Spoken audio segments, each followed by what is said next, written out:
people want to be more like you. Really? So, and you know what, for the fate of humankind, I think it would be great to have more Elon Musks. So what do we need to do to become more like Elon? I don't know if it's, I think it maybe sounds better than it is.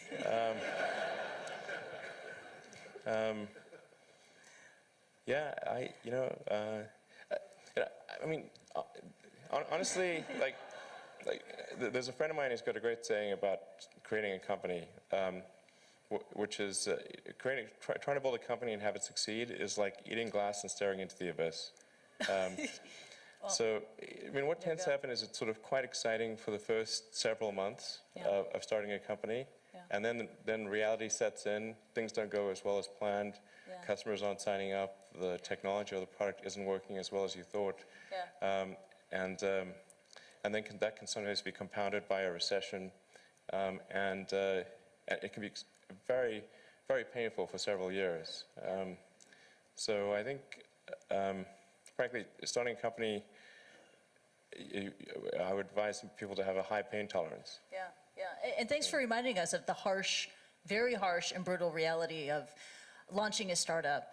There is that Elon Musk / Tony Stark mystique. People think, you are, Robert Downey Jr. modeled his character, Tony Stark, Iron Man, on you. It's easy, it's fun. You're a superhero titan of industry. But it's really hard. It's really difficult. And it's something that requires perseverance and grit. Do you fear that maybe in this generation or the younger generation that they don't have that perseverance and grit to take on these really tough challenges? I think some people do. Yeah. But no, I think it is definitely true that, I mean, maybe there are occasionally companies that get created where there's not an extended period of extreme pain, but I'm not aware of very many of such instances. Yeah.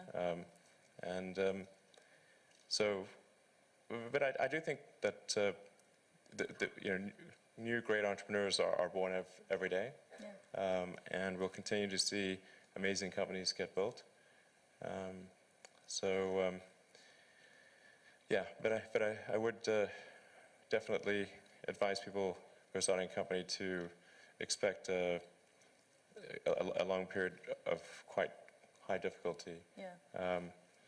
But I mean, as long as people stay super focused on creating the absolute best product or service that really delights their end customer, if they stay focused on that, then if you get it such that your customers want you to succeed, then you probably will. All right. You have to focus on the customer and delivering for them. Yeah. Make sure if your customers love you, your odds of success are dramatically higher. Yeah. All the entrepreneurs in this room, they're listening to that message. And we're running out of time, so this is the final question.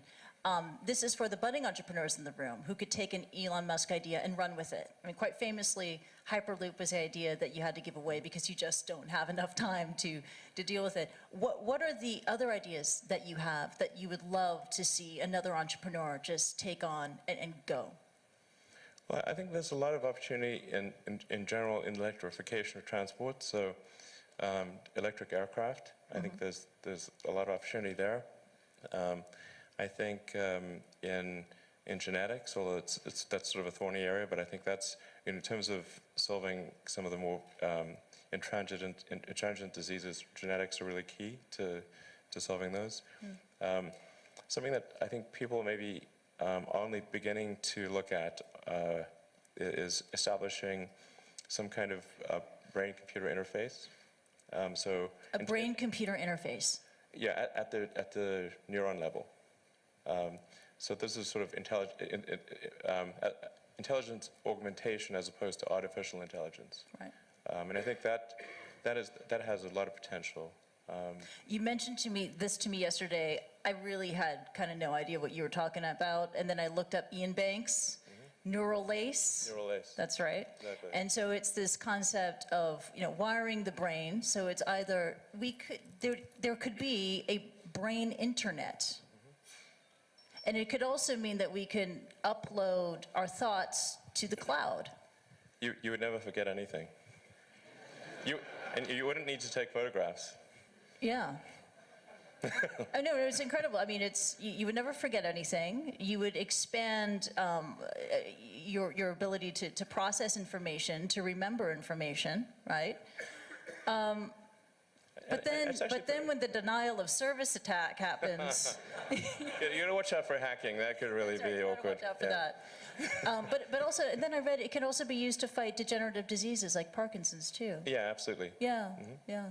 And I think it actually would be quite an equalizer as well, because I think the delta between, it would sort of even things out, I think. You mean in humankind, that Yeah, people yeah. would be, there would be no education disadvantage. Everyone would Yeah. be starting at the same level. Yeah. So there would be no meritocracy. No, there would be new meritocracy. There would be, but it would be, the differences would be smaller. The delta would be smaller, probably. Wow, and you really welcome that kind of world. How do I welcome, you asked for predictions. Okay. Predictions are not the same as That's right. preferences. So, I mean, do I think something like that is likely to occur? I think probably, Wow. yeah. Wow, it's incredible. We could go on and on. Unfortunately, we have to wrap and leave it at that. Let's give it up for Elon Musk. That was really awesome. Thank you so much. Thank you. Thank you.